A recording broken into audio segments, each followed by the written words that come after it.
बढ़िया। तो आज हम बात करेंगे अपनी पर्सनालिटी, अपने कैरेक्टर की, अपने चरित्र की। कैसा होना चाहिए हमारा चरित्र और कैसे बन जाता है हमारा चरित्र, क्या क्या सावधानियां हम उसमें बरतते हैं। तो जो हमारी पर्सनालिटी है वो हमारे जीवन का बहुत महत्वपूर्ण पार्ट है, बहुत ज्यादा महत्वपूर्ण। जैसे कोई बुक होती है, ये बुक होती है, इसको हम देखते कैसे हैं, पसंद कैसे करते हैं? या तो हमें इसका नाम पता हो, राइटर का नाम पता हो।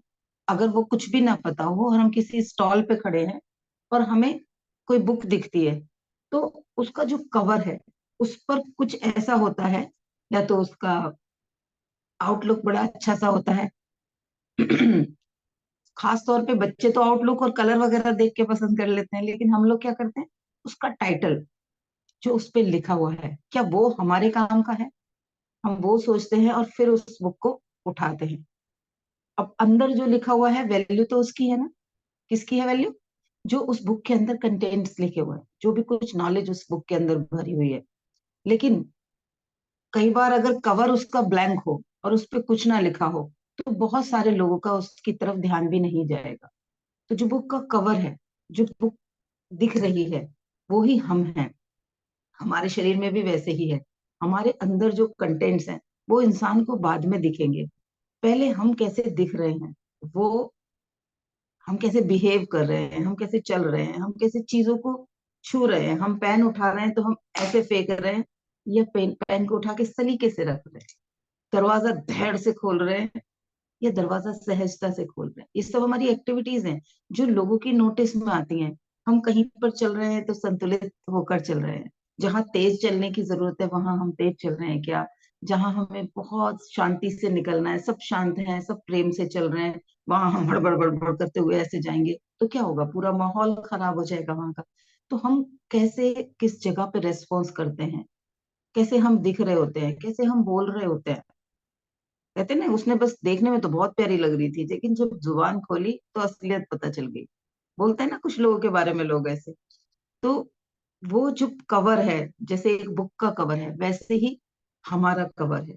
तो हमें उस पे भी ध्यान देना है, हमारे अंदर कितनी खूबियां भरी हुई हैं। उसके साथ साथ इसको ऐसे मान के चलेंगे कि कवर की इंपॉर्टेंस देखने में तो 10% दिख रही है, कंटेंट 90% है, वैल्यू अंदर की है 90% की। लेकिन उस 90% के लिए हमारा 10% भी इम्पोर्टेंट है। एक तो ये ध्यान रखना है। हमने कवर बहुत अट्रैक्टिव बना लिया, बहुत अच्छा बना लिया, लेकिन जब किसी ने बुक उठा के उसके दो चार चैप्टर के एक एक दो पेज पढ़े, उस पर लिखा है कुछ बकवास सी कहानी, किसी मूवी की स्टोरी या गाने वाने, तो हम उठाएंगे क्या उसे? बिल्कुल भी नहीं उठाएंगे। हम उसे वहीं छोड़ देंगे कि हमारे काम की नहीं है। तो वैसे ही हमारे भीतर क्या भरा हुआ है, कौन कौन से कंटेंट्स हमारे चैप्टर्स पे छपे हुए हैं, हमारा व्यवहार कैसा है, हमने शिक्षा कौन सी ली हुई है, हम लोगों के साथ कैसे व्यवहार करते हैं, हमने अपने साथ कैसे व्यवहार किया हुआ है, वो सारी चीजें मिलके हम एक संपूर्ण बुक बनते हैं। हम बुक बन गए, उसके बाद आप जहाँ खड़े हो, जिस भी बुक स्टोर पे जाते हो या बुक स्टॉल पे जाते हो, वहां आपको देख के समझ में आता है कि यहाँ पर इस कॉर्नर में किस कैटेगरी की बुक रखी है। ये कौन सी कैटेगरी की बुक है? सेल्फ लव की हैं, पर्सनालिटी डेवलपमेंट की हैं, स्पिरिचुअल बुक है, या यहाँ पर मैथ की बुक रखी है, या इंग्लिश की बुक रखी है, या हिंदी की बुक है, या कविताओं की बुक है। वो एक अलग अलग स्लॉट्स बने होते हैं और वहां पर वैसी वाली बुक रखी होती है। तो अब हम अगर बुक हैं तो हमारा वो स्लॉट कौन सा है, हमारे आसपास हम किस स्लैब में रखे हुए हैं, हमने अपने आप को किस कैटेगरी में रखा हुआ है, यानी कि हमारा फ्रेंड सर्कल कौन सा है। हम किन दोस्तों के साथ उठते बैठते हैं, किन लोगों के साथ उठते बैठते हैं, वो आगे हमारी कैटेगरी डिसाइड कर देगा कि हम स्पिरिचुअल बुक्स में आते हैं, हम मैथ की बुक में आते हैं, हम अकाउंट्स की बुक में आते हैं, या कहाँ आते हैं। अब ये इसे हमें देखना है कि हमें सजगता से उन लोगों को देखना है कि कौन कौन है जिनके साथ में रहती हूँ, क्योंकि जिन 10 लोगों के साथ मैं अपनी जिंदगी का समय बिताती हूँ, चाहे वो फोन पे हो चाहे पर्सनली रह के, उन लोगों के बहुत सारे गुण मेरे अंदर आने शुरू हो जाते हैं। तो परिवार में तो देखिए, परिवार को तो हम सेलेक्ट नहीं करते पैदा होने के बाद, वो तो पहले ही सेलेक्ट करके आते हैं इस दुनिया में कि ये वाले मम्मी पापा चाहिए। तो जब हम आ गए हैं तो हम सेलेक्ट किसे करते हैं? दोस्तों को। वैसे मेरा अपना अनुभव ये है कि दोस्त भी बाई चांस बन जाते हैं, लेकिन फिर भी हम उन्हें सेलेक्ट कर सकते हैं। अगर हमें दोस्ती की हमने, अनजाने में कोई इंसान अच्छा लगा, उससे हमारी दोस्ती हो गई, लेकिन 1 मिनट दीजिएगा, पानी पीना पड़ेगा।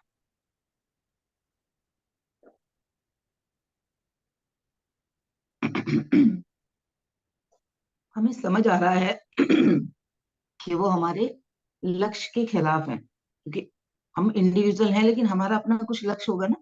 किसी को अपनी स्पिरिचुअल यात्रा पे काम करना होगा। हमारे जीवन के 5 क्षेत्र हैं। एक है हमारा शारीरिक स्वास्थ्य, एक है हमारा मानसिक स्वास्थ्य, एक है हमारा जो सामाजिक दायरा है, हमारा लोगों के साथ रिश्ते हैं। समाज में यहाँ पर घर के बाहर के लोग नहीं आते।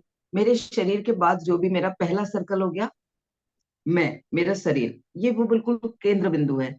उसके बाद एक और सर्कल है जिसमें आते हैं मेरे फैमिली के लोग, मेरे ब्लड रिलेटिव, मेरे पेरेंट्स, मेरे इन लॉज, मेरे बच्चे, मेरा हस्बैंड या मेरी वाइफ। वो सेकंड सर्कल आ गया। उसके बाद एक और सर्कल होता है जिसमें आते हैं मेरे पड़ोसी और मेरे कुछ रिश्तेदार। और उसके बाद जो लोग होते हैं उसमें आते हैं मेरे कुछ जानकार लोग। फिर एक और लास्ट में सर्कल है जिसमें पूरा समाज आ जाता है। हो सकता है किसी से कभी एक बार बात हुई हो, किसी का नाम सुना हो। अमिताभ बच्चन, वो उस बाहर वाले सर्कल में आ जाते हैं। सिंगर्स सारे उस बाहर, क्योंकि हम उनसे डायरेक्टली कनेक्टेड नहीं होते, लेकिन कनेक्टेड हैं फिर भी। डायरेक्टली कनेक्टेड ना होते हुए भी हम उनसे कनेक्टेड हैं, हम उन्हें कॉपी करते हैं। देखा नहीं है कितने लोग बिल्कुल डुप्लीकेट अमिताभ बच्चन बन के घूम रहे होते हैं, कितने लोग डुप्लीकेट शाहरुख बने घूम रहे होते हैं। तो उन लोगों का भी इम्पैक्ट पड़ रहा होता है उनके ऊपर। तो हम उन सारे सर्कल्स में जी रहे हैं। अब सबसे पहले हम कौन से सर्कल पे काम करेंगे? भाई सेंटर पे काम करेंगे ना, जड़ मजबूत होगी तो हमारी सारी चीजें मजबूत होंगी। बाहर की सारी तो शाखाएं हैं हमारी।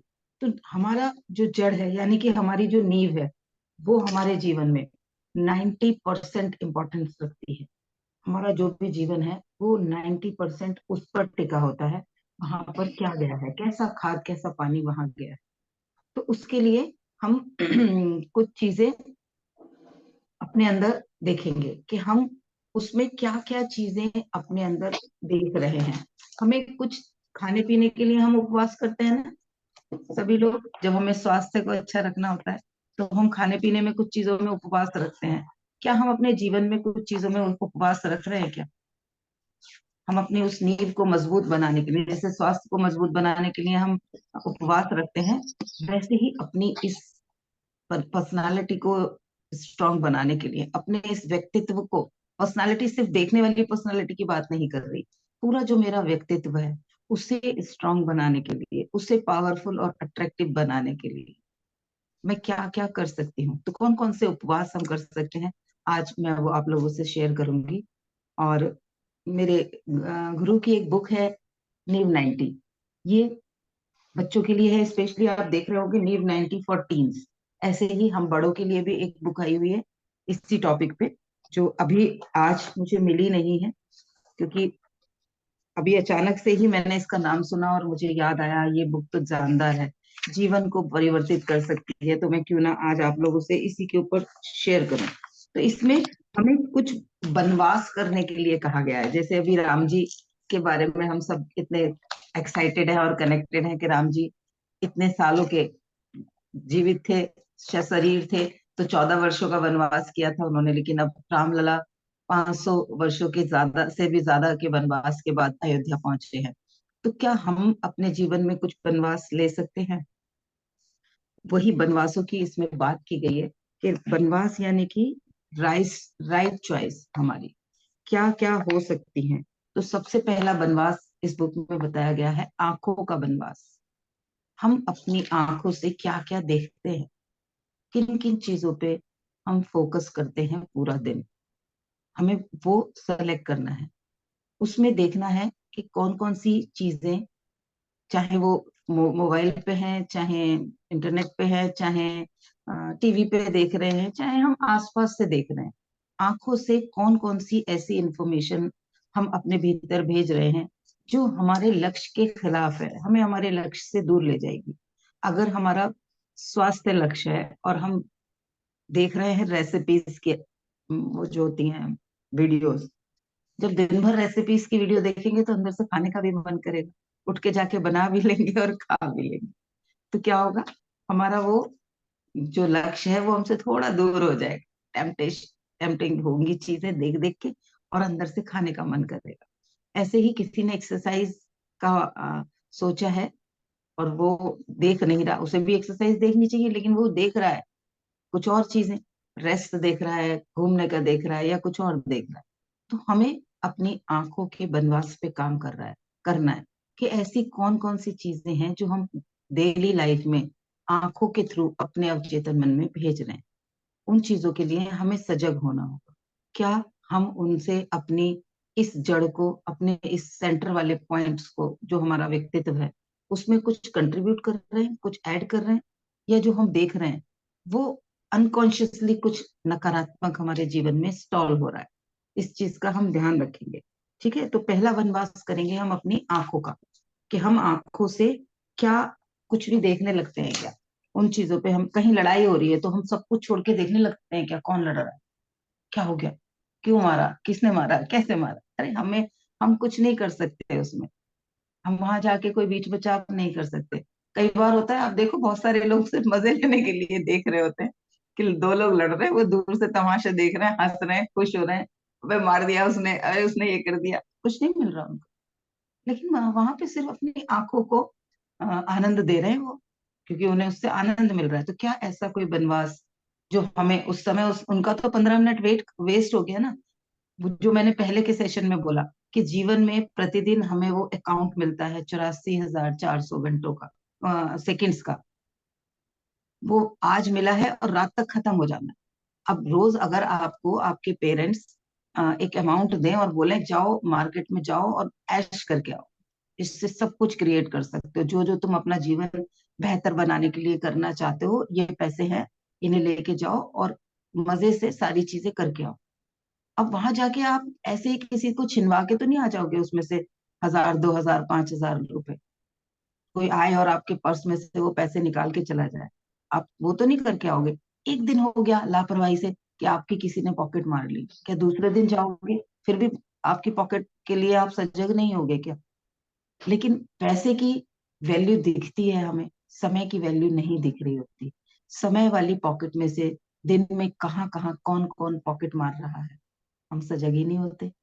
तो जब वो वाली सजगता लाएंगे तो वो जो रोज हमें अकाउंट मिल रहा है, रोज जो वो बैलेंस हमारे अकाउंट में आ रहा है, हमारे जीवन को बेहतरीन की तरफ लेके जाने का, हम उस पर काम कर पाएंगे, हम एक एक सेकंड का बेस्ट उपयोग कर पाएंगे। ठीक है, तो हमें अपना ये ध्यान रखना है। दूसरा करना है हमें अपने जुबान का, इस वाणी का, हम इस जुबान से क्या बोलते हैं, क्या टेस्ट करते हैं। दो काम करती है, एक तो बोलने का, एक टेस्ट करने का। तो दोनों चीजों का हम ध्यान रखेंगे कि हम पूरे दिन में क्या बोल देते हैं। बिना सोचे समझे किसी को चिढ़ा देते हैं, बिना सोचे समझे हर्ट कर देते हैं, जरा सा गुस्सा आया, मीन भी नहीं कर रहे होते किसी समय पर तो, और हम वो बोल देते हैं। बहुत सारे समय पर घर में ऐसा ही होता है, या जिन लोगों के साथ हम बहुत क्लोज होते हैं, हम सच में अंदर से वैसा नहीं मानते, वैसा नहीं सोच रहे होते, लेकिन हम सामने वाले को वो बोल देते हैं। जो भी कोई हमारे आसपास होता है, बहुत कटु शब्द हम बोल देते हैं, कभी बहुत चिढ़ाने वाले शब्द बोल देते हैं, कभी बहुत चुभते हुए शब्द बोल देते हैं, कभी खुद की फ्रस्ट्रेशन उसके ऊपर निकाल देते हैं, और बाद में कहते हैं यार गुस्सा आ रहा था, पता नहीं कैसे बोल गई तुझे। होता है ना। तो वहां पर हम अपनी जुबान का बनवास करना शुरू करेंगे, अपने ऊपर फोकस करना शुरू करेंगे कि कहाँ पर हम बेफर जाते हैं, कहाँ पर हम बेमतलब कुछ भी बोले चले जाते हैं, कहाँ किन किन मुद्दों पर हम बेवजह की बातों में या बहस में इन्वॉल्व हो जाते हैं, जिनका हमारे जीवन पर, किसी भी सर्कल पर, जितने भी मैंने आपको शुरुआत में सर्कल बताए, किसी भी सर्कल पर कोई असर नहीं पड़ेगा। लेकिन हम उन सारी चीजों में इन्वॉल्व हो रहे हैं अगर इस जुबान से, तो हमें उसका बनवास शुरू कर देना है। और खाने पीने का तो करना ही है। अगर अभी नहीं करेंगे तो कई लोग कहते हैं कुछ भी खा लेते हैं। ठीक है, मैं क्रिटिसाइज नहीं करती कि नॉनवेज क्यों खा रहे हो, क्योंकि उनका अपना चॉइस है, लेकिन मुझसे मेरा सही गलत पूछा जाएगा तो मैं वहां पर अपना पक्ष जरूर रख सकती हूँ। तो अब वो हमारे स्वास्थ्य के लिए हार्मफुल हो रहा है या यूजफुल हो रहा है, हम उसकी वजह से जो भी हम खा रहे हैं, फास्ट फूड खा रहे हैं, फ्राइड खा रहे हैं, बहुत सारा ढेर सारा मीठा खा रहे हैं हद से ज्यादा। मेरे पास जब मैं डायरेक्ट सेलिंग इंडस्ट्री में थी तो एक केस आया कि वो बहुत बहुत ज्यादा हेल्दी थे, 100 किलो या 90 केजी के आसपास के थे। तो उनकी वाइफ ने कहा कुछ स्लिमिंग के लिए होगा तो वो दीजिए। तो हमने उन्हें स्लिमिंग के प्रोडक्ट दिए। और उसमें क्या होता था, डिनर स्किप करना है, डिनर की जगह पे कुछ एक शेक था जो आप टोन्ड मिल्क में या डबल टोन मिल्क में या पानी में डालकर पी सकते हैं। वो परफेक्ट एक आपकी डाइट थी। उसकी एक स्कूप डाल के अगर हमने पी तो वो हमारी एक डाइट थी। हमें उस समय अगर हम वो ले लिए तो ब्रेकफास्ट करने की जरूरत नहीं है। सजेस्ट करते थे कि डिनर करना नहीं है, डिनर की जगह पे वो ले लेना है ताकि भूख ना लगे और कमजोरी भी ना आए। तो वो भाई साहब क्या करते थे, वो आलू के मोटे मोटे 4 पराठे खाते थे पहले, फिर हमारा वो फूड लेते थे, वो शेक लेते थे। तो उनका वेट और बढ़ना शुरू हो गया। तो उनकी वाइफ से जब बात हुई पता चला 3-4 आलू के पराठे खाते हैं खूब जबरदस्त तले हुए, और रोज खाते हैं आलू के पराठे। और बाद में वो ले लेते हैं आपका शेक, सुबह मेडिसिन भी ले लेते हैं, टैबलेट भी ले लेते हैं। टी अच्छी नहीं लगती तो कभी कभी पी लेते हैं, जो स्लिमिंग टी थी। मैंने कहा उन्हें कोई भी इंसान दुबला नहीं कर सकता, क्योंकि उनका लक्ष्य ही नहीं है। आप सोचो, वो नॉर्मली एक इंसान को एक पराठा खाना चाहिए आलू का, डिनर में अगर खा रहा है तो वो ऑलरेडी 3 या 4 खा रहे हैं, उसके बावजूद भी एक और डाइट ले ली, यानी कि वो एक टाइम में 5 डाइट ले रहे हैं। 4 तो ले ही रहे हैं कम से कम। तो 4 गुना खाना खा रहे हैं जितना उनके शरीर को चाहिए। तो कहाँ जाएगी वो जो भी कैलोरीज है, बॉडी में जाके स्टोर होंगी, तो वेट कम कैसे हो सकता है। दवाइयां चाहे आप कितनी भी दे दो, स्लिमिंग के लिए कितनी भी चीजें दे दो, नहीं होगा। तो उनका लक्ष्य क्या था, उनका लक्ष्य था पतला होना, उनकी वाइफ चाहती थी। लेकिन वो खा क्या रहे थे, इस जुबान को क्या दे रहे थे, उसको देखते ही वो रोक नहीं पा रहे थे खुद को। तो हमें अपने लक्ष्य के हिसाब से देखना है। हमें अगर हमारा ये शरीर अगर स्वस्थ नहीं रहेगा, यहाँ पर कोई भी चैलेंजेस होंगे, तो हम अपने जीवन में कभी भी बेहतरीन की अभिव्यक्ति नहीं कर पाएंगे। जो बहुत बेहतर हम क्रिएट कर सकते हैं, मेरा जो अल्टीमेट वाला वर्जन है इस शरीर का, अनीता का जो भी अल्टीमेट वर्जन है, मुझे अगर उस अल्टीमेट वर्जन तक पहुंचना है तो सबसे पहले मेरा स्वास्थ्य तो अच्छा होना चाहिए। आज अगर मेरा स्वास्थ्य अच्छा ना हो तो मैं सुबह 5 बजे बिस्तर से उठ के कैसे नहा धो के आके आप लोगों के साथ सेशन कैसे ले पाऊंगी, कैसे मैं 1 घंटे स्थिर बैठ भी पाऊंगी क्या, अगर मेरा स्वास्थ्य सही नहीं होगा। कभी यहाँ दर्द होगा, कभी यहाँ दर्द होगा, कभी कमर दुखेगी, पहली बात तो उठ ही नहीं पाऊंगी। दिमाग मुझे वो थॉट ही नहीं देगा कि मुझे सेशंस लेने चाहिए अगर मेरा स्वास्थ्य सही नहीं होगा।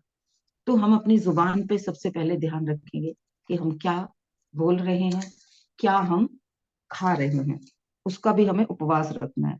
फिर हमें रखना है अपने कानों का उपवास। आंख हो गई, कान हो गई, तीसरी इंद्री पहली आंख हो गई, फिर जुबान हो गई, अब तीसरी इंद्री है हमारी कान। हम उसमें पूरे दिन क्या सुनते हैं, कौन कौन सी न्यूज सुनते रहते हैं, कौन से दर्द भरे दुख भरे नगमे सुनते रहते हैं, कौन से ऐसे आसपास लोग हैं जो हमें आके अपना पूरा गार्बेज हमारे अंदर उड़ेल देते हैं, अपनी जिंदगी के दुख उड़ेल देते हैं, किसी की बुराइयां चुगली और ये सब करने लगते हैं। तो वो क्या हम सुन रहे हैं, वहां पर कितनी जरूरत है सच में सुनने की, या कहीं पर हम बच सकते हैं क्या।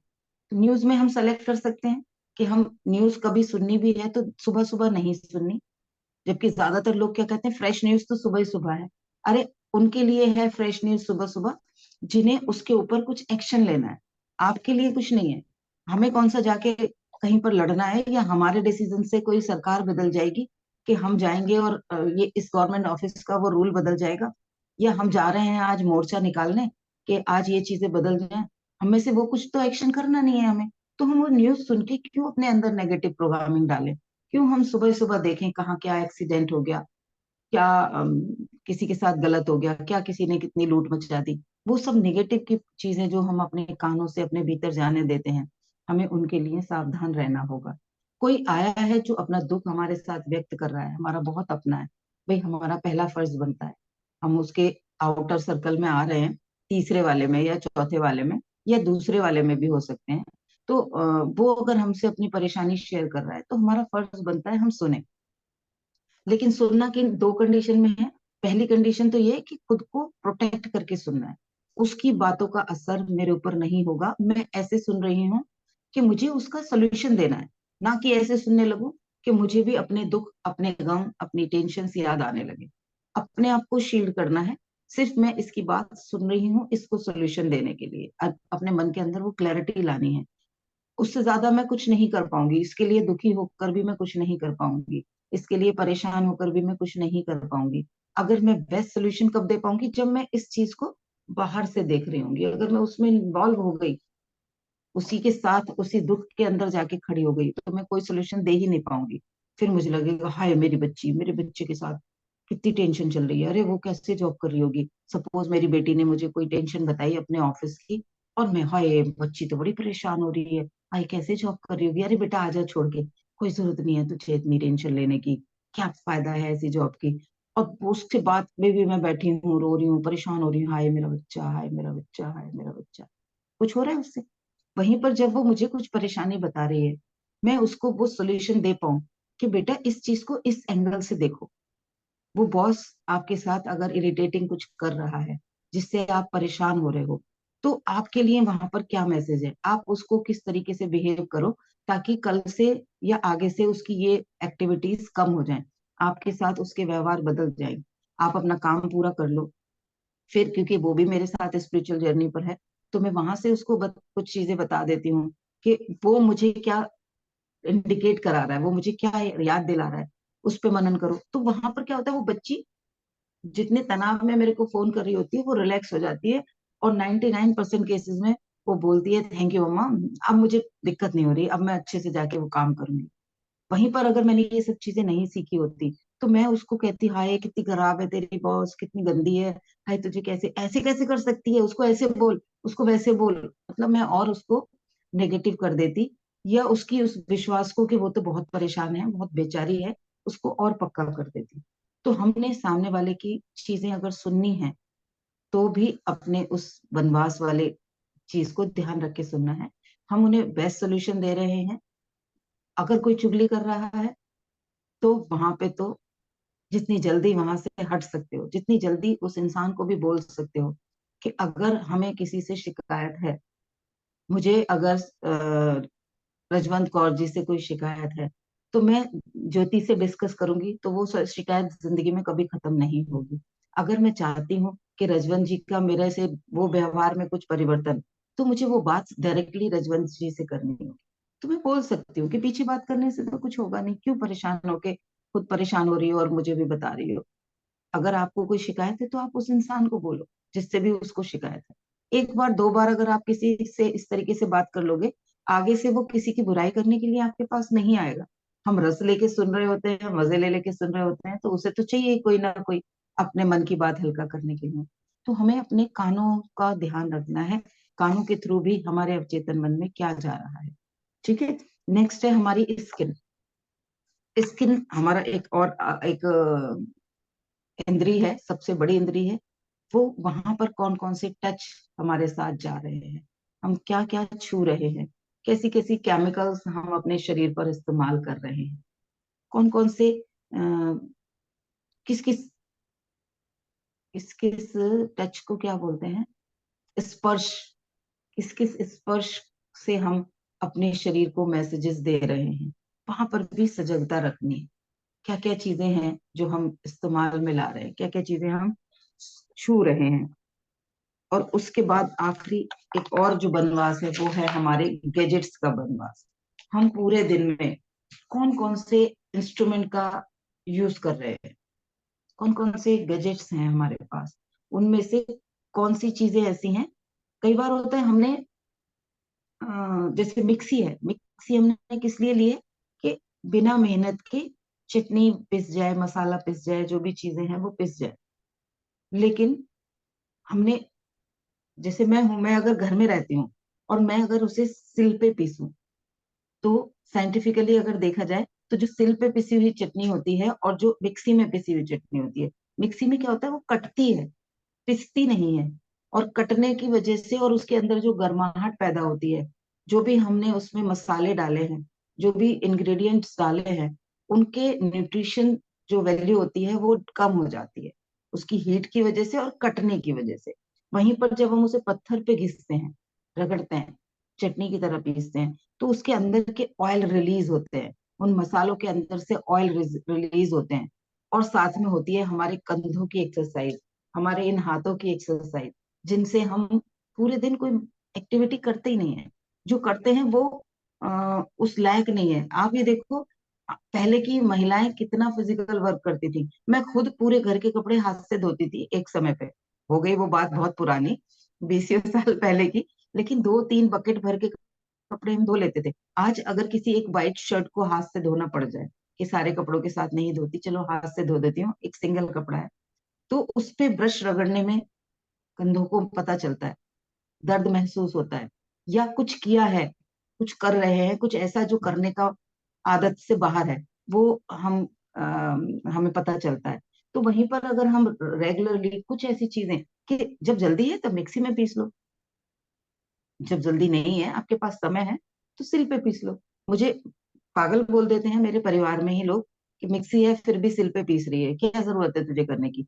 लेकिन उसके पीछे का मेरा मंतव्य क्या है वो मुझे क्लियर है। मुझे अपने शरीर को एक्सरसाइज भी देनी है और मुझे न्यूट्रिशन भी देना है। और आप टेस्ट करके देखिएगा, अगर आप लोगों के घर में सिल है तो, कि सिल पे पिसी हुई चटनी और मिक्सी की पिसी हुई चटनी में टेस्ट में जमीन आसमान का अंतर होगा। वहां नेचुरल ऑयल्स रिलीज हो जाएंगे। वैसे ही सफाई कर रहे हैं हम क्या कहते हैं उसको, वैक्यूम क्लीनर से सफाइयां कर रहे हैं।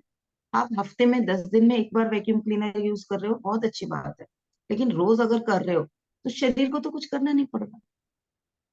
जितना ज्यादा हम इसे आराम की आदत डाल देंगे, जरूरत पड़ने पर इसे आदत नहीं रहेगी और ये उन कामों को नहीं कर पाएगा। तो शरीर को एक्टिव रखना है तो गैजेट्स को सहूलियत की तरह यूज करें। थोड़ा सा, क्या हफ्ते में एक दिन हम किसी गैजेट से वनवास ले सकते हैं? क्या पूरे दिन में 1 घंटा 2 घंटा हम अपने फोन से वनवास ले सकते हैं? आदतन उसको हम डिसाइड करके करें। क्या मैं अगले एक हफ्ते के लिए टीवी की न्यूज से वनवास ले सकती हूँ क्या? क्या एसी से वनवास ले सकती हूँ क्या? गर्मी है, बहुत ज्यादा गर्मी है, तो क्या मैं चाह के 15 मिनट के लिए बिना एसी के रुक सकती हूँ क्या? अपने आप पर कंट्रोल हम कब कर पाते हैं? जब हम कुछ डिसाइड करते हैं, और कंट्रोल करके हम अपनी कैपेबिलिटीज को देखते हैं। हम कितने कैपेबल हैं, कौन सी चीजें हमारी क्षमता में आ रही हैं, कौन सी चीजें हमारी क्षमता में नहीं है। तो अपने आसपास के गैजेट्स का, जिन्हें हमने सिर्फ सहूलियत के लिए इस्तेमाल करना शुरू कर दिया है, और जो हमारी इस शरीर की पूर्ण अभिव्यक्ति, पूर्ण अल्टीमेट वर्जन तक ले जाने से हमें रोक रहे हैं। पूरे दिन मैंने देखा है, हाउस वाइफ्स होती हैं घर में, पूरा दिन घर में ही, घर के ही कामों के अलावा कोई और जिम्मेदारी नहीं होती है। वो लोग भी जीवन जी रही होती हैं और जो वर्किंग होती हैं वो भी जी रही होती हैं। मैं खुद हाउस वाइफ हूँ। मैं ये नहीं कह रही कि हाउस वाइफ होना कोई छोटी बात है, इक्विवेलेंट है। और एक बहुत अच्छी मैनेजर होती हैं हाउस वाइफ्स, मैं उस चीज से एग्री करती हूँ। लेकिन उस समय का हम कैसे उपयोग करते हैं, जो हमें समय रोज मिल रहा है, तो वहां पर तो हम कर सकते हैं ना, वहां पर गजेट्स को कुछ कम करके अपने शरीर का बेस्ट इस्तेमाल कर सकते हैं। तो ये कुछ चीजें थी जो इस बुक से ही थी। कौन कौन सी चीजों का बनवास करके हम अपनी पर्सनालिटी को इम्प्रूव कर सकते हैं, कौन कौन सी बुक्स हम पढ़ रहे हैं, ये और हमारा सिलेक्शन होना चाहिए, कि हम अपने जीवन में क्या पढ़ते हैं, क्या क्या चीजें हम रीड करते हैं। ये हमारे जीवन में हमारा व्यक्तित्व बनाएंगी, क्योंकि बुक्स हमें कुछ ना कुछ चीजें सिखाती है। जो चीजें हम सीख सुनते रहते हैं, वैसे ही जो चीजें हम पढ़ते हैं वो हमारे अवचेतन मन में जाती हैं। तो अपने भीतर, अपने उस बुक के अंदर अपने आप को एक किताब मानिए, उसके कवर पे भी काम करेंगे और उसके भीतर के कंटेंट्स पे भी काम करेंगे। हम लोगों के साथ कैसे व्यवहार करते हैं, किसी को जरूरत है हमारी मदद की, हम कर भी सकते हैं, क्या हम करते हैं? या हमने अपनी कुछ बिलीफ बना रखे हैं? फॉर एग्जाम्पल, घर में हाउस हेल्प आती है और उसने कुछ चीज ली, मांगी हमसे। फॉर एग्जाम्पल, उसने जाते वक्त बोला आज मेरे पास रिक्शा के लिए पैसे नहीं है, मुझे 20 रुपए दे दो, 10 रुपए दे दो, जो भी उसने मांगे, सपोज हमने दे दिए, तो वो 5-10 रुपए हम दे सकते हैं, लेकिन हम क्या देते हैं? लेकिन हम कहाँ, हम उसको हम क्यों दे दें? भाई पैसा है हमारा। हम कहीं डोनेट करने जा रहे होते हैं, तो हम वहां पर 10,000 देते हैं, क्योंकि वहां हमारे नाम की पर्ची कटती है। वहां पर भी तो हम डोनेट कर सकते हैं, और उस इंसान के लिए डोनेट कर सकते हैं जो हमारे लिए रोज कुछ कर रहा है, जो शरीर से पैसा ले रहा है, वो बात अलग है, लेकिन सेवा तो कर रहा है ना हमारी। पैसा लेके भी वो सेवा तो कर रहा है। हम भी कहीं जाके कोई सेवा देते हैं, पैसा मिलता है, इसका मतलब हम ये कहते हैं हमारे काम की कोई वैल्यू नहीं है? जो भी काम आप करते हो, जिस भी प्रोफेशन से आप हो, अगर आप वहां पे पैसे भी, ऑब्वियसली आपका बिजनेस है या आपका जॉब है, पैसा तो आप लोगे उसके बदले का, लेकिन वो काम वैल्यू करता है ना। तो वहीं पर हम उस अपने आसपास के उन लोगों के लिए कैसा व्यवहार करते हैं? अगर उसकी तबीयत खराब है, हमें दिख रहा है, उसने बोल दिया है आज फीवर हो रहा है, हमें पता है पैसा नहीं है, दवाई लेने नहीं गई होगी, क्या हम अपने घर में से एक क्रोसिन दे सकते हैं? क्या हम उसको आ, कुछ बना रहे हैं खाने के लिए बेहतरीन चीजें, तो अब देसी घी का हलवा बन रहा है, क्या एक कटोरी में 2 चम्मच उसको भी दे सकते हैं क्या?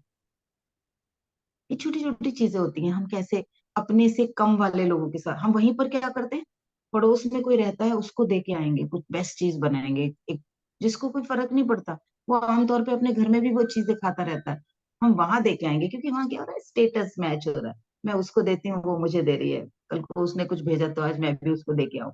आप वहां पर भी करो, मैं ये नहीं कहती आप वहां मत करो, लेकिन क्या जो जिन्हें सच में जरूरत है, उनको क्या हम दे रहे हैं क्या?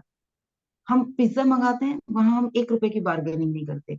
सब्जी वाले से क्या हम, वो जो सड़क पे खड़ा है बेचारा, जो सब्जी बेच रहा है, कई लोग चलो मैं मान सकती हूँ, बड़े बहुत अच्छे बिजनेस वाले सब्जी वाले होंगे, लेकिन आमतौर पर जो रेडी वाले होते हैं, वो पूरे दिन में जो भी कमा रहे हैं, क्या हम उससे 5 रुपए का धनिया फ्री में डलवा के, हमने धन के प्रति अपना क्या, कौन सा भाव डाला? वहां पर हम क्या उसको बोल सकते हैं क्या कि पैसे से डाल दे? हम कैसा लोगों से व्यवहार रखते हैं, हम ऐसा क्या करते हैं कि हमारे, हमें लोग वहां याद रखें कि जहां से आप सब्जी लेते हो, उस मार्केट में 4 सब्जी वाले खड़े हैं, क्या वो चारों, आप जाते हो तो वो चारों ये सोचते हैं कि ये मैडम मेरे से ले लें आज सब्जी, अरे ये मैडम तो मेरी ग्राहक है? या आपकी मेड ये कहे कि मैं काम तो 10 घरों में करती हूँ, पर आपके यहाँ आके मुझे बड़ी आराम मिलता है, आपके यहाँ से मैं बड़ी संतुष्ट होके जाती हूँ, आपके यहाँ का काम तो कभी नहीं छोड़ूंगी, चाहे कुछ भी हो जाए। छोटा सा प्यार, छोटा सा एक प्यारा सा एहसास, क्या हम किसी को जहां पर दे सकते हैं वहां भी दे रहे हैं क्या? किसी को खुश करने का थोड़ा सा भी कंट्रीब्यूशन, जो हमारे जीवन पे कोई नुकसान नहीं डाल रहा, उल्टा उसकी ब्लेसिंग्स मिल रही हैं, उसका प्रेम मिल रहा है, वो खुशी खुशी आपके लिए और भी 2-4 काम एक्स्ट्रा कर देगी, जिसको आपने प्यार दिया होगा। तो कहाँ पर हम क्या दे रहे हैं, हमारा वो पूरा व्यवहार, वो हमारे अंदर के कंटेंट्स हो जाएंगे। वो 4 अपनी और मेट्स को जाके बोलेगी, 4 जगह जाके और बोलेगी, चाहे बोले या ना बोले, अंदर से तो अच्छा फील करेगी ना, कि हाँ मुझे मिल गया। तो अपने एम्प्लॉयज को, चाहे मैं मेड का एक एग्जांपल लेके बोली हूँ, जो लोग भी हमारे ऊपर आश्रित है, उनके साथ हम कैसा व्यवहार कर रहे हैं? क्या हम उन्हें अपने ही इक्विवेलेंट वैसे ही मान के कर पा रहे हैं, कि कहीं पर जहां मेरे से कोई सीनियर है, वो मेरे साथ ऐसा व्यवहार करे तो मुझे कैसा फील हो? भाई सबका होता है ना, बॉस तो सबका होता है। मेरा बॉस कोई बाहर का बंदा नहीं है, मेरे बॉस मेरा पति है, एग्जाम्पल की तरह मान लो, क्योंकि मेरे घर में मुझसे बड़े वही हैं। अगर मेरी चीजों के लिए वो वैल्यू ना करें तो मुझे कैसा लगेगा? मैं उनके लिए सब कुछ करती रहूं, वो अप्रिशिएट ही ना करें, मैं कर रही है, करने दो, क्या हो गया, इसका काम है, मुझे अंदर से कैसा फील होगा? लोग तो यहाँ तक बोल देते हैं सैनिकों तक के लिए, जो बॉर्डर पे जान दे रहे होते हैं, कि वो जान देने के लिए खड़े होते हैं, तो क्या हुआ, सैलरी नहीं लेते? हमारे ही पैसों से उन्हें सैलरी जाती है, यहाँ तक बोल जाते हैं। आपको पैसा दिया जाए तो आप क्या मरने के लिए तैयार हो जाओगे? वो सेलेक्ट करते हैं, देश के लिए जान भी दे सकता हूँ, वो वहां पहुंच के खड़े होकर वो सब कुछ कर रहे होते हैं, हम उनको भी रेस्पेक्ट नहीं कर रहे होते। जो लोग भी करते हैं, हम में से, मुझे उम्मीद नहीं है कि हम में से कोई ऐसा करता होगा, कि जो रात दिन लगे हुए हैं। अपनी लोकल पुलिस को ही देख लो, हमारे सारे त्योहार हम अपने परिवार के साथ मना रहे होते हैं, वो लोग त्योहार के दिन बाहर ड्यूटी पे लगे होते हैं। उस दिन उन्हें छुट्टी मिलना इम्पॉसिबल होता है। होली पे, दिवाली पे उनकी छुट्टियां बंद हो जाती हैं, उन लोगों को छुट्टियां नहीं मिल रही होती। तो जॉब भले ही है उनकी, अब हमारी जॉब पे हमें कह दिया जाए कि तुम्हें दिवाली पे तो 100% आना है, छुट्टी नहीं मिलेगी। होली वाले दिन रंग, परिवार दुनिया खेल रही है, कोई बात नहीं, तुम्हें आना है ऑफिस। हमें कैसा फील होगा? तो क्या हम उन्हें ब्लेस कर पाते हैं क्या? क्या उस दिन हम उनको जाके कुछ इंपॉर्टेंट फील करा पाते हैं क्या? क्या दिवाली के दिन मिठाई हमने खरीदी है, तो अगर हमें चौराहे पे खड़ा हुआ कोई पुलिस वाला दिखता है, तो क्या 2 लड्डू हम उसको भी खिला पाते हैं कि लीजिए दिवाली की मिठाई खाइए? दी हमें भी बहुत बुरा लगता था जब छोटे थे। क्या? पापा, क्योंकि ट्रेन तो रुकती नहीं थी, तो वो जब त्योहार पे जाते थे तो हमें लगता था कि सब तो घर में त्योहार मना रहे हैं और हम्म। हमारे पापा चले गए, वो है नहीं यहाँ पे। और फिर जब छोटे थे तो बुरा लगता था, फिर जब धीरे धीरे बड़े होने लगे तो समझ आने लगा ना कि और ये चीज तो नहीं रुक सकती ना, हम तो बिना पापा के त्योहार मना सकते हैं। तो तब लगता था, पर अब फिर उस समय पे प्राउड कितना फील कर सकते हो कि मेरे पापा जा रहे हैं, ट्रेन चल पा रही है, और हम्म, उसकी वजह से कितने बच्चों से उनके पापा मिल पा रहे हैं, है ना? मेरे पापा की वजह से कितने बच्चों से उनके पापा मिल पा रहे हैं, ट्रेन चल रही है इसीलिए तो। अगर ये कर दिया जाए कि त्योहार वाले दिन ट्रेन नहीं चलेंगी, क्योंकि ड्राइवर को भी छुट्टी चाहिए और गार्ड साहब को भी छुट्टी चाहिए, तो कितने सारे लोग अपने घर ही नहीं पहुंच पाएंगे उस दिन, जो उस दिन की ट्रेन से जाने वाले थे। तो जब हमें कुछ मिल रहा होता है तो हम उस पे फोकस करते हैं, लेकिन हमारी किसी भी काम से, हमारी किसी भी एक्टिविटी से बाहर क्या जा रहा है, लोगों को क्या मिल रहा है? हम जो भी अपना लक्ष्य बनाते हैं जीवन में, अगर व्यवसायिक लक्ष्य बना रहे हैं, मतलब काम करने का कुछ जॉब या बिजनेस का कुछ लक्ष्य बना रहे हैं, तो मुझे क्या चाहिए वो तो क्लियर हो। लेकिन अगर साथ के साथ मैं ये डिसाइड करूं कि मैं जो भी करने जा रही हूँ, इससे लोगों के जीवन में कौन सी वैल्यू ऐड होने वाली है, क्या किसी और लोग, कितने लोगों के जीवन में वैल्यू ऐड होगी, 5 लोगों के, 10 लोगों के, 50 लोगों के, 100 लोगों के, 1000 लोगों के, कितने लोगों के जीवन में वैल्यू ऐड हो सकती है मेरे इस एक्शन से, मेरे इस काम से, मेरे इस प्रोफेशन से, मेरे इस गोल से। जो जब वो चीज ज्यादा से ज्यादा होगी, मेरे अपने फायदे से ज्यादा या अपने फायदे के साथ साथ और लोगों की जिंदगी में भी अगर वैल्यू ऐड हो रही होगी, तो आप उसमें 100% सफल हो जाओगे। पैसा भी कमाओगे, नाम भी कमाओगे, सब कुछ होगा। तो जब भी कोई लक्ष्य चुनो, तो उससे मैं, मेरे अलावा बाकी कितने लोगों की जिंदगी में वैल्यू भी ऐड हो रही है क्या, या मैं सिर्फ काम कर रही हूँ, मैं वैल्यू भी ऐड कर पा रही हूँ, कुछ ऐसा मैं दे पा रही हूँ क्या जो और जगह पे नहीं मिल रहा, कुछ अनूठा मैं दे पा रही हूँ। वो अगर हम सोचेंगे तो हमारे साथ में बेनिफिट होगा।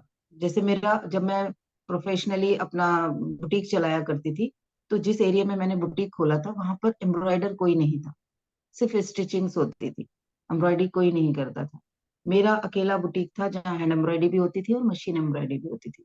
तो यूनिकनेस थी, और जेन्युइनली चार्ज करती थी, ऐसा नहीं था कि 3-4 गुना प्रॉफिट लेने की सोचूं।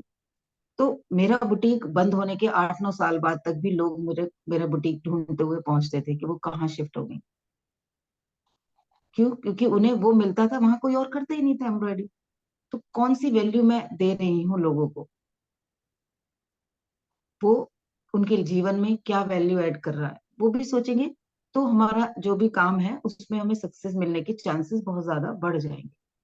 हमें आज हमने समझा कि हम अपने भीतर, अगर हम एक बुक है, एक बुक जैसे है, तो 10% हमारा कवर है, हम कितने अच्छे कपड़े पहने हुए हैं, कितने अच्छे हम दिख रहे हैं, कितने सुंदर हम दिख रहे हैं, वो सब चीजें 10% है। हमारे भीतर क्या गया है, वो भीतर की जो चीजें हैं वो 90% है, वो हमारी जिंदगी की नींव है। तो अपने अंदर की उन चीजों को सजगता से, जो मैंने आज आपको कुछ बनवास बताए हैं, अगर हम उन चीजों पर फोकस कर लेंगे, तो बहुत सारी चीजों में हम बेस्ट बनते चले जाएंगे, हमारे सिलेक्शन अच्छे हो जाएंगे। क्योंकि हम जिसे कहते हैं ना लोग कि मेरी तकदीर, तकदीर कुछ नहीं है, हमारे सिलेक्शंस का परिणाम है।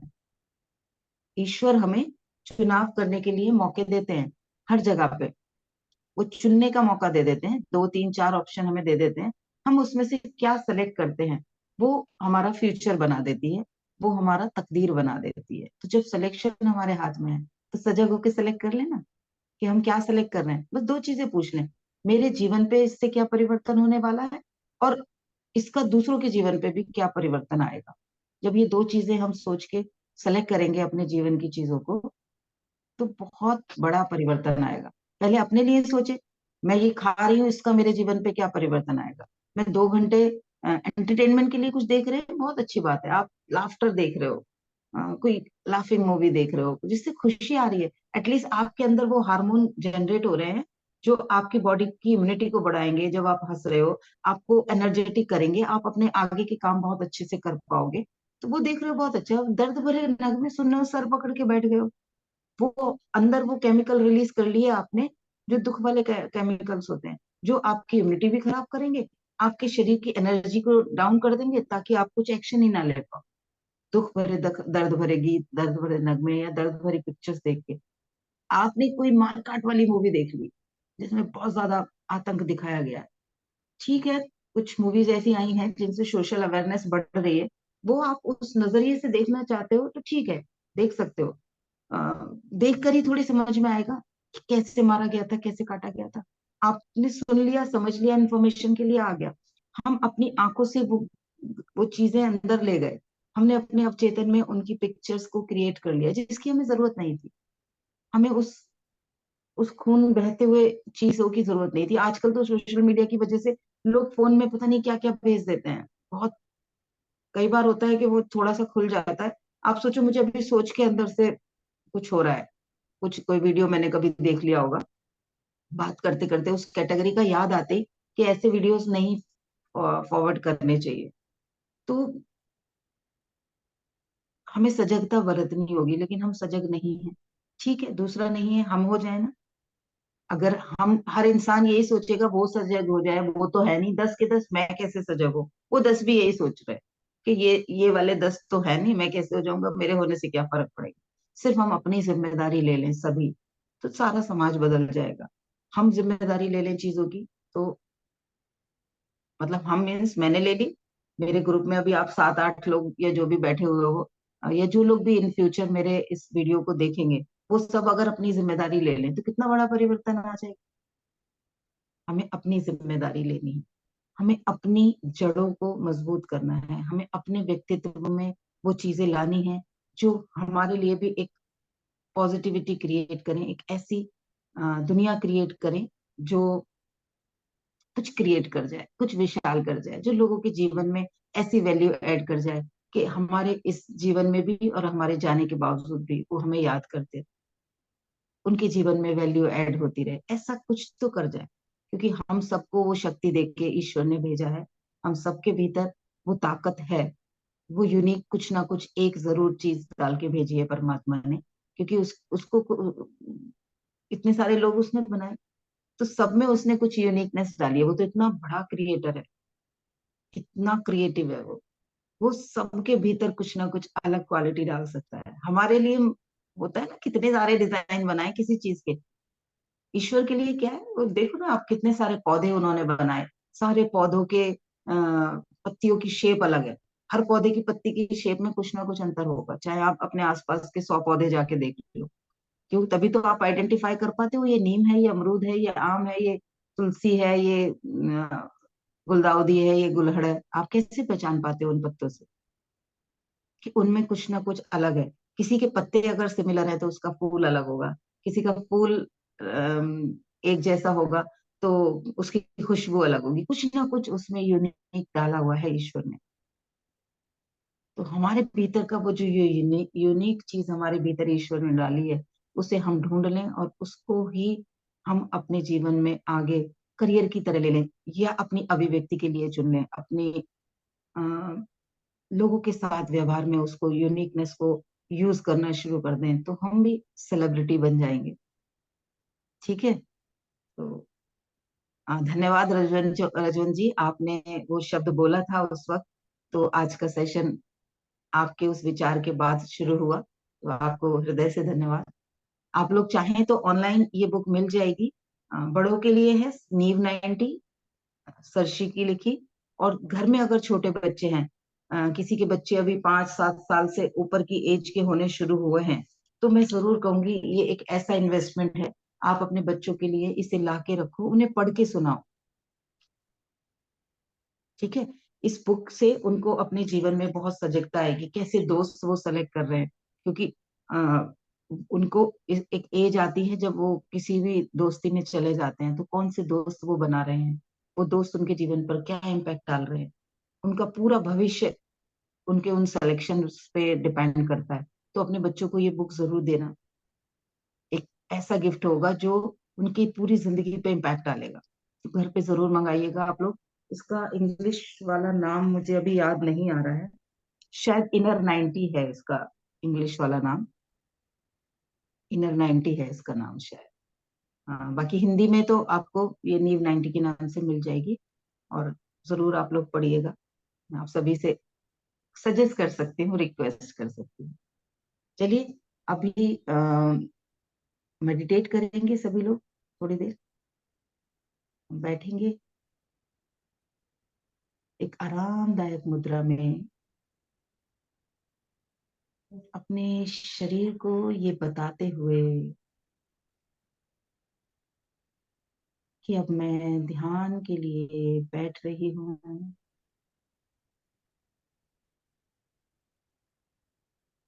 कृपया मेरा सहयोग करें।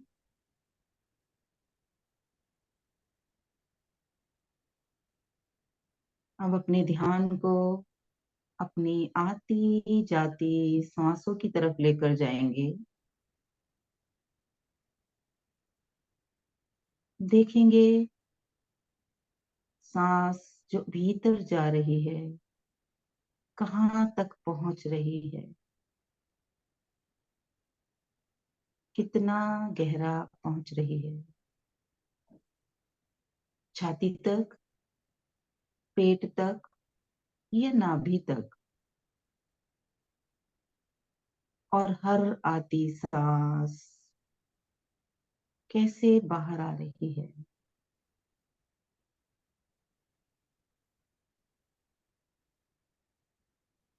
भरेंगे एक गहरी लंबी सांस नाभि तक,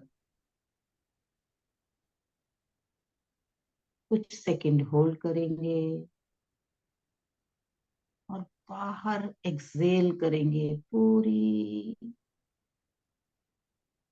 भीतर से सारी सांस। एक बार फिर गहरी लंबी सांस भीतर,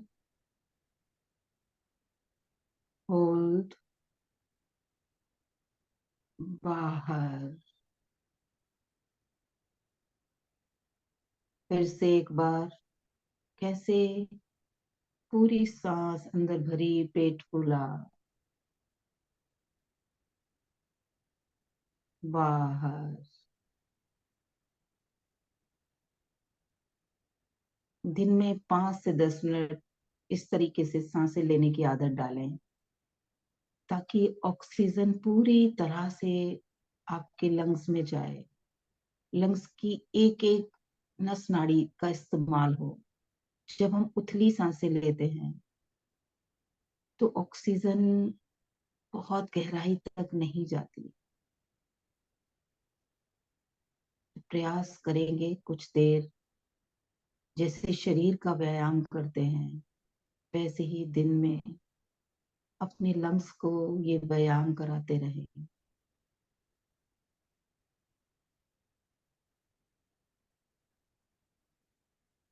विजुलाइज करें आपके सर के ऊपर एक वाइट लाइट का शावर, एक श्वेत प्रकाश का झरना, डिवाइन एनर्जी का झरना, ईश्वरीय आशीष का झरना बरस रहा है।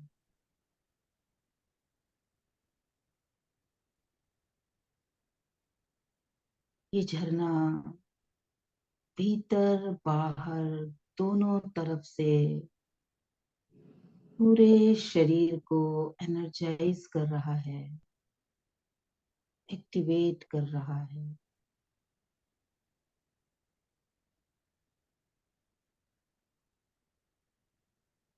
मन के भीतर जितने भी नकारात्मक एनर्जी है, गुस्सा, चिड़चिड़ाहट, झुंझलाहट, ईर्ष्या, अहंकार, नफरत, गिल्ट, डर, चिंता, परेशानी, सब बाहर जा रही है, विलीन हो रही है।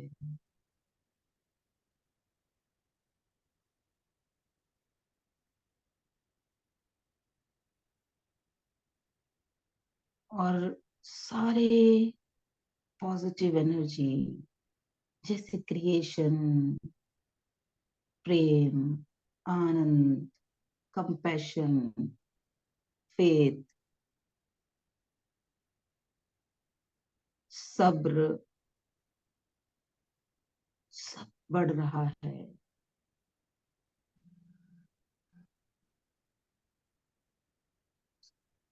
भीतर से क्लीन हो रहे हैं,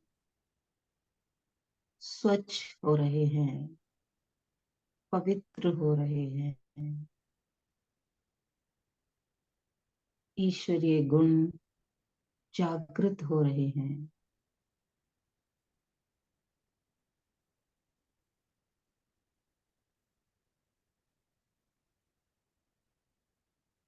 खुद को कहें, I am open to receive love.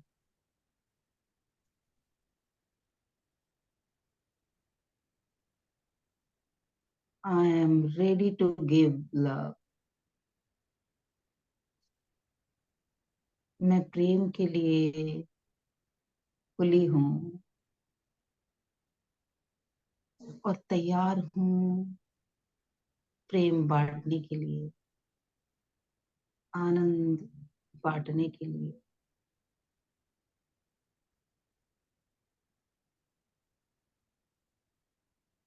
I am open to receive love in my life.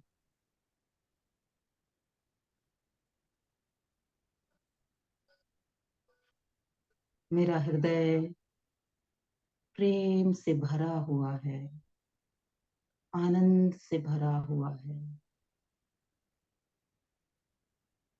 सहजता से भरा हुआ है, सद्भावना से भरा हुआ है।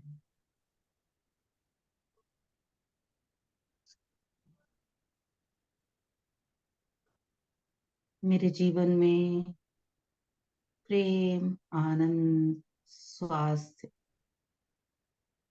संपन्नता और समृद्धि निरंतर बढ़ रही है।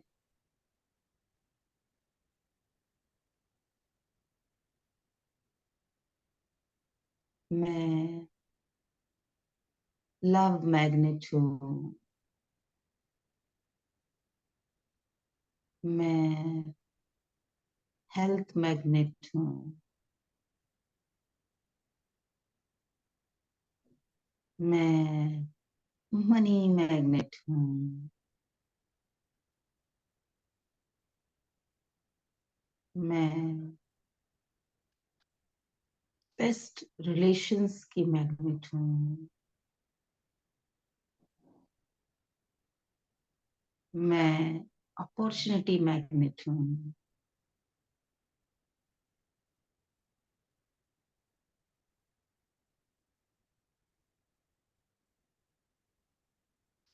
आई am open to do efforts for my growth. I'm ready to do efforts for my growth.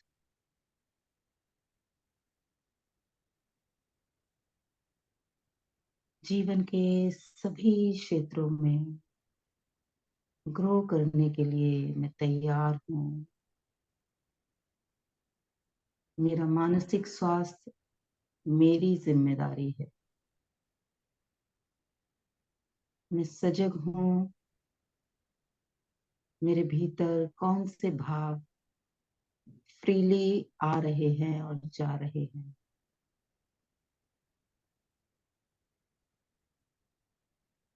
मेरा शारीरिक स्वास्थ्य मेरी जिम्मेदारी है। मैं सजग हूँ अपने खान पान के लिए, अपने शरीर की एक्टिविटी के लिए।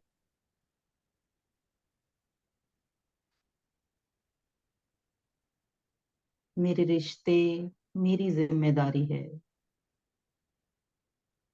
मैं बेस्ट देती हूँ अपने हर रिश्ते में।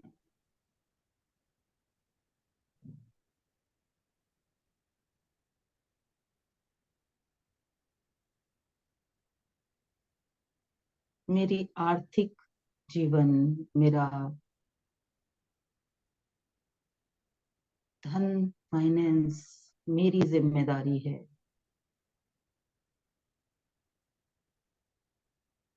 मैं अपने भीतर से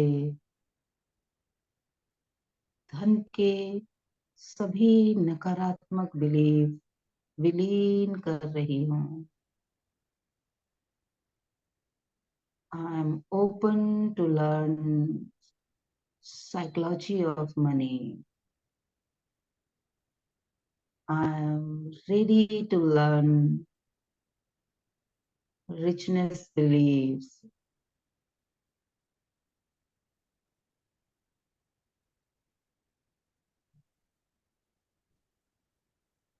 मेरे जीवन की आध्यात्मिक यात्रा मेरी जिम्मेदारी है। मैं ईश्वर से कनेक्टेड हूँ। यस, मैं भाग्यशाली हूँ। ईश्वर की कृपा मुझ पर निरंतर बरस रही है।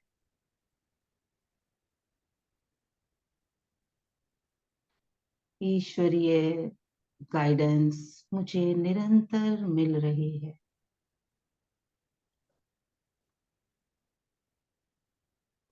डिवाइन मेरे साथ है।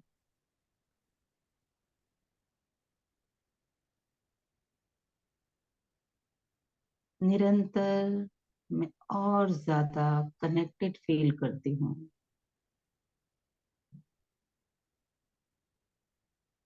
मेरे अंदर वो सारी क्षमताएं हैं जो मुझे उच्चतम की तरफ ले जा सकती हैं।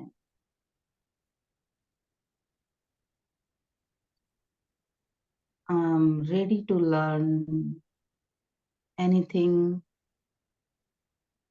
For my ultimate version. Thank you God. Thank you very much.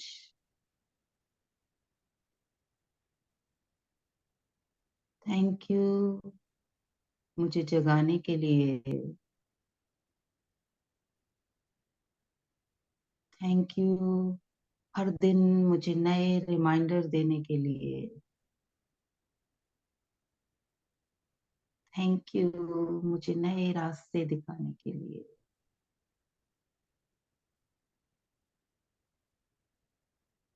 Thank you अपना प्यार मुझ पर बरसाने के लिए।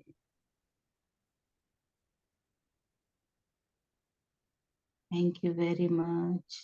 Thank you. Thank you. Thank you God. I love you.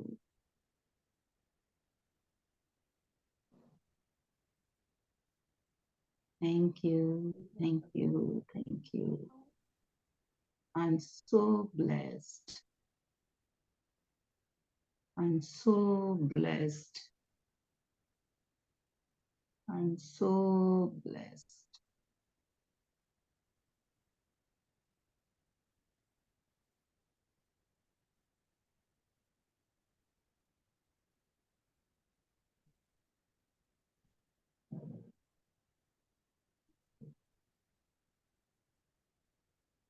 इसी एहसास में कुछ पल रहे हैं अपने साथ, अपनी उन सभी ब्लेसिंग्स को याद करें जो परमपिता परमात्मा ने आपको दी है। मन ही मन उन सभी को धन्यवाद दें जो आपके पास हैं, प्रतिदिन आपको आपकी बेहतरीन अभिव्यक्ति करने में मदद कर रहे हैं।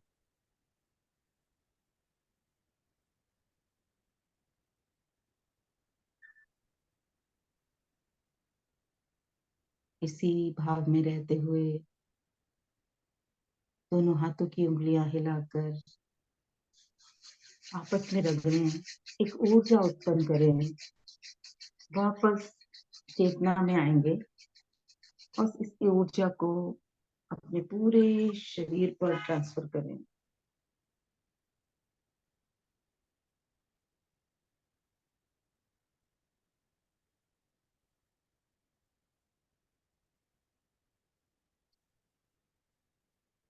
सभी को धन्यवाद। आज के सेशन से क्या क्या रिमाइंडर मिला, जल्दी से सभी लोग अपना एक एक रिमाइंडर कम से कम शेयर करें ताकि सबका रिवीजन हो जाए।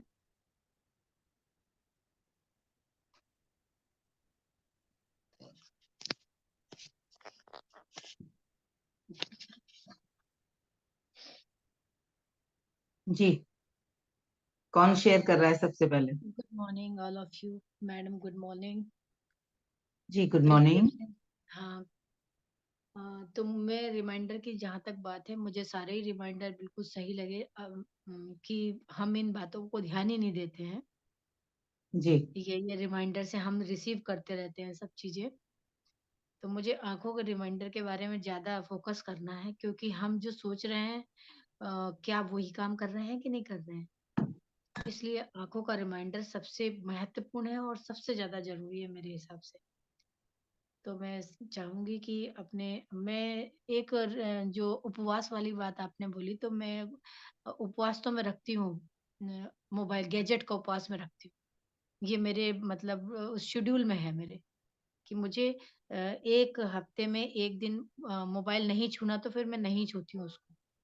कुछ घंटों के लिए कर सकती हूँ, कभी-कभी कुछ कोई क्योंकि कभी-कभी कोई ज़रूरी काम आ जाता है तो घंटों का भी कर देती हूँ, पर मैं नोट कर लेती हूँ कि मेरा इतना टाइम मेरे को नहीं छूना था, लेकिन मैंने छू लिया आज। तो मैं हाँ, कई उसको बार फिर क्या होता है, कई बार हमें जरूरत नहीं होती, हम फिर भी उठा लेते हैं। हाँ, वैसे ही क्या बज रहा है, क्या क्या देखना है, किसी का मैसेज तो नहीं आया कहीं, और उस चक्कर में हम उलझ जाते हैं हाँ, और तो कब दो फिर मैं घंटे अपना हमारे खा पनिशमेंट, जाता है वो नहीं पता होता। हाँ, तो उसका पनिशमेंट मैंने तैयार कर रखा है अपना, 2 पेज लिखना पड़ेगा मुझे कुछ भी। अरे वो वाह, मेरा बहुत बढ़िया। हाँ। तो मुझे कुछ ऐसा काम करना पड़ेगा, या फिर मैं ऊपर चली जाऊँगी, झाड़ू लगाना हो, पौधों में पानी डालना हो, एक्स्ट्रा कटिंग करनी हो, 2 घंटे में फिर वहाँ पर अपने पनिशमेंट के तौर पे दे के ही आऊँगी। ऐसा कर रखा है बहुत मैंने। बढ़िया। वो होगा कब, जब हमने डिसाइड किया है, हमने हाँ, अगर डिसाइड। खुद को ये याद की दिलाया है कि आने वाले 2 घंटे या संडे के दिन या इस दिन या उस दिन जो भी हमने अपने लिए रखा है, या सुबह इतने बजे से इतने बजे के बीच में जो भी जिसका कंफर्ट जोन है, हुँ, जिस हुँ। समय पे वो अनवांटेड यूज कर रहा है फोन का हाँ, या टीवी का, उस समय पे लगाओ। जब हाँ, आपका काम का समय है, आप उसका बेस्ट उपयोग कर रहे हो, तब नहीं लगाने को कह रही। हाँ, जिस तब समय आप हाँ, मिस यूज कर रहे हो तब हाँ। करो। तो वो मैं जब भी कभी मेरे माइंड में आता है कि आज निशा तूने बहुत ज़्यादा यूज़ कर लिया, आज तू पनिशमेंट के लिए तैयार हो जा। तो बस हम्म। फिर मैं तैयार हो जाती हूँ पनिशमेंट के लिए। और नहीं, मैंने ज्यादा अपने यूज किया है, वो प्रोडक्टिव किया है अगर, तो भी सही हाँ, है। वो वो हमने नकारात्मक तरीके से करा या हमने बर्बादी में किया, मतलब उस बर्बाद समय हाँ। का कुछ वैल्यू नहीं ऐड हुई अगर, तो वो हुँ, वो गलत है। अगर उससे कुछ वैल्यू ऐड हुई है, क्योंकि आज की डेट में फोन से हम बहुत कुछ सीख सकते हैं, बहुत हाँ, कुछ क्रिएट कर सकते हैं, तो अगर उसके लिए हम पूरा दिन यूज कर रहे हैं, ज्यादा यूज कर रहे हैं, तो वो गलत नहीं है। क्योंकि कई लोगों नहीं, के दिमाग में ये क्वेश्चन आएगा कि भाई मैं कैसे करूंगी, मेरे तो ऑफिस के मैसेज होते हैं, फलाना होता है। तो उसमें से भी कितना समय हम मिसयूज कर रहे हैं, वहां पे उपवास करना है। और उपवास में ऐसा भी करती हूँ, जैसे मैंने स्क्रॉल करके मैंने 10-15 बस मैंने सेट कर रखा है, मैंने इतनी वीडियोज़ देखी, जैसे ही मुझे 3 वीडियो काम की दिख जाती है, फ़ोन वहीं बंद हो जाता है और उन पे ही वर्क करती हूँ फिर मैं। मैंने ऐसा सेट कर रखा है। उसके हाँ, बाद फिर खाली मैं देखने से देखती तो कुछ नहीं होगा ना। आप हाँ उस वीडियो को इस तरीके से देखो कि अभी इससे मैं जो सीख रही हूँ उसका मैं बेस्ट यूज कर पाऊंगी क्या। तो क्या हाँ बेस्ट यूज करना है वो आपने डिसाइड कर लिया, तो आज के लिए तो टास्क मिल गया ना आपको। हाँ मेरा आज आज का का टास्क टास्क आप था। कर लो। कल का टास्क था मेरे डबल धागा कैसे डालना है सुई में। सुई में धागा अच्छा। डालना एक बहुत बड़ा टास्क था। अच्छा। डबल धागा तो और भी बड़ा टास्क है। तो वो मैंने हाँ, टास्क पूरा किया और वो भी मिनटों में। मिनटों में कैसे काम किया जाए। तो वो बढ़िया मेरे लिए बढ़िया। वो मेरे मतलब कि ये मैं वैल्यू ऐसे ऐड करती हूँ ताकि इस चीज़ को मैं कहीं भी सिखाऊँ तो कोई भी इस कार्य को आसानी से कर सके। तो पहले मुझे अपना टाइम भी देना होगा, तभी तो वैल्यू ऐड होएगी मुझ में, कैसे होगी? ऑब्वियसली। तो मैं ऑब्वियसली। मैं इस तरह से करती हूँ अपना कोई भी कार्य। और उपवास तो बिल्कुल भी रखती हूँ, मैं औरों को भी प्रेरित करती हूँ इस बात के लिए, तो मैं भी उसका हिस्सा हूँ भई, कि आप 10 बजे के बाद मोबाइल मत देखिए। ज़रूरत हो हम्म। तो देख लीजिए, 2 बजे तक देखिए, कोई दिक्कत नहीं है, लेकिन ज़रूरत हो तो देखिए, अदरवाइज़ मत देखिए उसको। अपने लिए आँखों का सुबह सुबह उठने के बाद अपना एक लक्ष्य बनाओ कि आज मैं पूरे दिन अपनी इस चीज पे काम करूंगी। आज मैं हाँ, इस विचार पे काम करूंगी। आप अपना एक विचार उस दिन के लिए डिसाइड कर लो कि आज मैं हुँ, इस विचार पे काम करूंगी, आज मैं खुद को इस दिशा में फोकस करूंगी। वो एक पता हुँ, चल जाए तो आप बाकी तो चल ही रही हैं पैरेलली, लेकिन उस दिन का वो मुख्य हो जाएगा। जैसे आज हुँ, मैं अपने आप को इस बात पे फोकस करूंगी कि कितनी बार मुझे गुस्सा आता है, कब कब मैं हुँ, कितनी बार गुस्सा कर रही हूँ, आज मैं कितनी बार क्रोध के भाव में रहूंगी, आज कितनी बार मैं दूसरों को छोटा देखने के भाव में जा रही हूँ, या क्या जो भी अपनी आदतें होंगी आप अपने लिए बना सकते हो कि मैं किस भाव में ज्यादातर जाती हूँ और उनमें से कौन से भाव गलत हैं। जब मैंने वो डिसाइड कर लिया तो मैं उनमें से एक एक पे काम करके खत्म कर सकती हूँ उसको अपने लिए। बाकी और हाँ, लोग। हाँ, कुछ कह रहे थे आप निशा जी। हाँ, बस मैं यही कहना चाह रही थी, thank you so much for uh, ये सब बातों को रिवीज़न करवाने के लिए, thank you so much ma'am. Thank you जी, थैंक यू, थैंक यू। और बाकी लोगों का क्या क्या पकड़ा किसने, जल्दी जल्दी शेयर करिए ताकि सेशन जल्दी अब खत्म करूं, आप लोगों को भी जल्दी होगी जाने की। गुड मॉर्निंग दी। Good morning. ये- इनमें से दो चीजों के ऊपर कंट्रोल होना शुरू हो गया है। एक तो वाणी पे, मतलब बोलने में भी इतना कंट्रोल नहीं हुआ है। कभी कभी गुस्सा आ जाता है, पर जो टेस्ट है उसमें हो गया है कि जो अनहेल्दी चीजें हैं अपने लिए, जैसे फ्राइड है या मीठा है, उसके ऊपर कंट्रोल मतलब 90% होना शुरू हो गया है कि जो बहुत चीजें बढ़िया। नुकसान देती हैं वो नहीं खानी है। चाहे बहुत बढ़िया। कितनी भी फेवरेट चीज आ जाए, नहीं खानी है तो नहीं खानी है। अगर फेवरेट चीज आई है तो इतना सा खा लो, टेस्ट कर लो। हम्म। बर्फी आई है 1 किलो आई है, 1 किलो में से 250 ग्राम ज्योति खा जाए ये तो जरूरी नहीं है, 2-3 तो खा सकती है। और मीठे पे कंट्रोल करना बहुत मुश्किल होता है, वो 4 महीने में जाकर जैसे control जैसे मेरे साथ है, मुझे काजू की बर्फी बहुत पसंद है। तो दीपावली पे क्या होता था कि जो भी मेरे क्लोज लोग थे वो उन्हें सबको पता थी, तो वो सारे के सारे काजू बर्फी ले आते थे। अब आ गई है घर में और दिख रही है तो बहुत खा भी जाती थी। तो पता चलता था कि दीपावली के कुछ दिन बाद 2-3-4 किलो वजन बढ़ गया। तो मैंने अपने लिए क्या नियम बनाया कि जैसी दीपावली खत्म होगी, भाई दूज तक तो क्योंकि आना जाना लगा रहता था, भाई दूज के अगले दिन से ही मैं अगले 1 वीक का या 15 दिन का डिटॉक्स अपना शुरू कर देती थी। मैं सिर्फ फ्रूट्स और वेजिटेबल पे आ जाती थी। रॉ वेजिटेबल, फ्रूट्स, सारी सब्जियां, इवन घिया तक भी। इतने इतने पीस सब सब्जियों के ले लिए। घिया हो गई, खीरा हो गया, प्याज, टमाटर, जो भी सब्जी हम कच्ची खा सकते हैं, उन सारी सब्जियों को छोटा छोटा लिया, चरनर में चर्न किया, उसमें साथ में एक हरी मिर्च भी डाली, हल्का सा काला नमक डाला, नींबू डाला तो डाला, नहीं तो वो मैं बिल्कुल बारीक बारीक चर्न करके बाउल भर के खा लेती थी। वही मेरी डाइट होती थी। कभी स्मूदी बना के पी लेती थी। तो वो मैं अगले एक हफ्ते के लिए या 15 दिन के लिए अपना डिसाइड करती थी हर बार, अभी भी करती हूँ। दीपावली के बाद मैं खुद को मिनिमम 3 दिन का तो कर ही देती हूँ। अगर ज्यादा भी नहीं कर पाती तो 3 दिन का तो कर ही देती हूँ।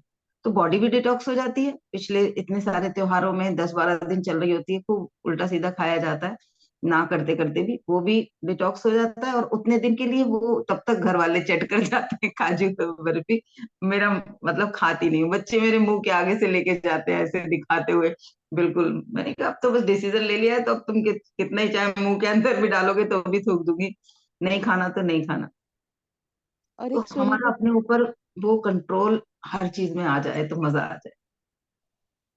और एक सुनने पे अगर कोई चीज मुझे लग रहा है कि ये मेरे सुनने के लिए मतलब फायदा नहीं है, ये गलत कोई बोल रहा है, तो वो कान में तो चली गई पर उसके ऊपर कुछ अमल नहीं किया, ना उस पर ध्यान दिया, उसे निकाल दिया। तो देखो कान में तो जाएगी जब हम फिजिकली बैठे हैं, लेकिन हमने उसको जैसे सड़क पे हम चल रहे होते हैं तो आसपास से कितने लोग निकल जाते हैं, हम सबको नोटिस करके थोड़ी रखते हैं कौन निकल गया, कितनी गाड़ियां निकल गई, कौन कौन सी गाड़ी निकली, किस कलर की निकली।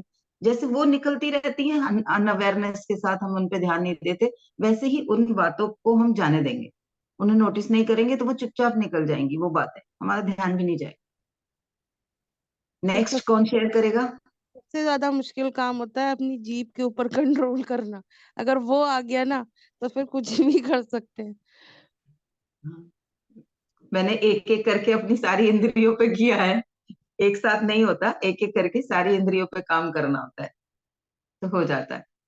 मेरे घर में ये जो मतलब पिछले 12-13 साल पहले बड़ा टीवी आया था 50 इंचेस का, और मुझे अभी तक भी उसे सही से ऑपरेट करना नहीं आता, क्योंकि मैंने नियम बनाया था मैं खुद से चला के नहीं देखूंगी। बहुत देखती थी तब, उन दिनों घर में होती थी तो कई कई मूवी एक दिन में देख लेती थी, टाइम ही तो वेस्ट होता था।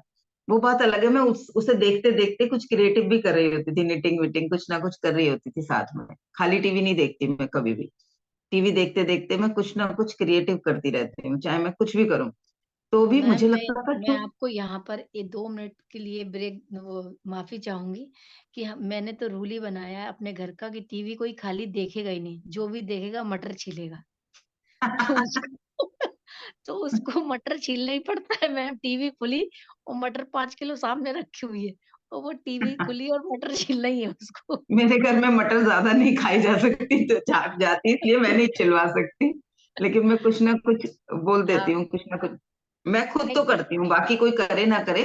हाँ, क्योंकि कई बार होता है ना, सब करेंगे तो उसको करके हम भी नहीं कर रहे होते, कोई नहीं कर रहा तो हम भी नहीं करेंगे। भाई मेरी पहला पहले सर्कल मेरा है, इनर सर्कल में मैं हूँ, मैं सुधरूंगी तो हो सकता है कोई मुझे देख के और भी किसी को मन कर जाए, इच्छा कर जाए। नहीं तो मैम नहीं करता है नियम तो बना। अभी इसका मतलब उसकी उसकी प्रार्थनाओं में नहीं है, अगर कोई देख के भी नहीं कर रहा इसका मतलब उसकी प्रार्थनाओं में नहीं है, अभी उसका फोकस मैम नहीं है वहाँ। सबसे फिर बड़ी हम बात ब्लेस तो ये कर सकते हैं। मैम सबसे बड़ी बात तो ये है, अगर मैं कोई नियम बनाऊंगी ना तो सबसे पहले फॉलो तो मुझे ही करना पड़ता है मैम उसका। क्योंकि ओबियसली। नियम मैंने बनाया ना, तो फॉलो मैं ही करूंगी उसको, तभी जी, तो सब कर पाएंगे उसको। ओबियसली। यही है। जी। नेक्स्ट कौन शेयर कर रहा है? बस दो ही लोगों को? और लोग भी तो हैं कॉल पे, कई सारे लोग हैं अभी। बाकी लोग, जो लोग इसे वीडियो पे देखने वाले हैं, मैं उन लोगों से भी कहूंगी कि वीडियो देख के आपने कौन सी चीज अपने जीवन में उतारने का निश्चय किया है, कमेंट्स में जरूर लिखिएगा, बताएं। बाकी और लोग, या कॉल खत्म करें? श्री, सुनीता जी, नीरज जी, सब हो कॉल पे? जवाब तो दो, मुझे पता तो चले। अब मैसेज में देखने से पता चल रहा है आज आप लोग कॉल पे हैं। मैंने चक्रा हीलिंग पे काम किया है अपने, जी। तो उसके लिए मैं मेडिटेशन करती हूँ और चक्रा हीलिंग पर काम कर रही हूँ फोकस करके, तो उससे काफी मुझे रिलैक्स हो रहा है। बढ़िया बढ़िया। वो तो आप जड़ पे पहुंच ही गई हो, अगर चक्रास पे काम कर रहे हो तो। बढ़िया, जी, गॉड ब्लेस यू। यस। 7 आज के चक्रास सेशन की। के लिए पूछा मैंने, आज के सेशन में से क्या चीज लगी कि मुझे ये वाला उपवास कर लेना चाहिए, ये वाला बनवास ले लेना चाहिए? मैं एकादशी का उपवास रखती हूँ। आज के सेशन की बात कर रही हूँ नीरज जी, आज आप अच्छा। सेशन में थे। हाँ। आज मैंने कुछ उपवास बताए, उन उपवास में से कौन से उपवास करना चाहोगे आप, कौन सा एक करना चाहोगे? शायद वो मिस हो गया मुझसे। हाँ, तो आप देर से आए होगे फिर। हम्म। चलिए, इसकी रिकॉर्डिंग देख लीजिएगा। ठीक। हाँ, ठीक है। ठीक। हाँ, बाकी कौन है? श्री, सुनीता जी। तो yes ma'am, good morning. Good मैं भी मॉर्निंग। निशा मैम के साथ ही जानना चाहूंगी, जिन्होंने बताया कि जिस तरह से रूटीन बनाया मोबाइल का और बाकी इस तरह से मैं भी फोकस कर ज्यादा जो होता है रील्स वगैरह पे ज्यादा फोकस जाता है, तो उसको हम्म कंट्रोल करने की। हम्म हम्म, और बढ़िया। बाकी जैसे ये फॉलो कर ही रहे हैं के साथ रिमाइंडर, अगर है जो रिमाइंडर लगाए हुए थे स्टार्टिंग से, जब से आपको ज्वाइन किया हुआ है, वो अभी कंटिन्यू कंटिन्यू लगे हुए हैं, उनको मैंने कोई छेड़खानी नहीं की है, तो रिमाइंडर आ जाता है, बढ़िया कंटिन्यू बनी हुई है। बढ़िया बढ़िया। ताकि आई एम चलिए, following your dedication. Thank you thank you thank you. आप सभी आते हैं सुबह और मैं अपनी अभिव्यक्ति कर पाती हूँ, उसके लिए आप सभी लोगों को हृदय से धन्यवाद।